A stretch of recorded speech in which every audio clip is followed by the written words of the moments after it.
বলবো? প্রিয় আশেকান, আমি দাঁড়িয়ে আছি ঐতিহাসিক আনা সাগরের পাশেই। দেখতে পাচ্ছেন আনা সাগর। ইতিহাস থেকে জানা যায় হযরত খাজা মাইনুদ্দিন চিশতি রহমতুল্লাহ আলাই যখন এই আজমির শরীফে এসে আস্তানা প্রতিষ্ঠা করেন, পৃথ্বীরাজ রাজার সাথে যুদ্ধ হয়। তার লোকজন পানি নেওয়া এখান থেকে বন্ধ করে দেয় আশেকানদের জন্য, খাজা বাবার ভক্তদের জন্য। পরবর্তীতে তার নির্দেশেই একজন খলিফার দ্বারা মেশকে ভরে এক মেশক পানি নিয়ে আস্তানা শরীফে চলে যায়। খাজা মাইনুদ্দিন চিশতি রহমতুল্লাহ আলাইহের কুদরতে এই আনাসাগর শুকিয়ে চৌচির হয়ে যায়। তখন রাজস্থানে পানির সংকট পড়ে যায়, চতুর্দিকে রোনাজারি শুরু হয়ে যায়।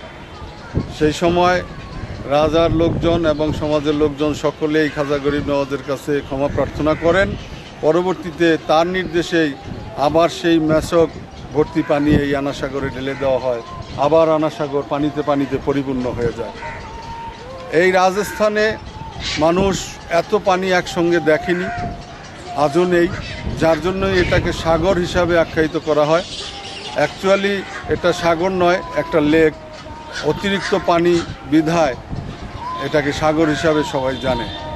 এই সেই আনা সাগর যেখানে সাক্ষী বহন করে চলছে হযরত খাজা গরিব নওয়াজ মাইনুদ্দিন চিশতি রহমতুল্লাহ আলাইহি।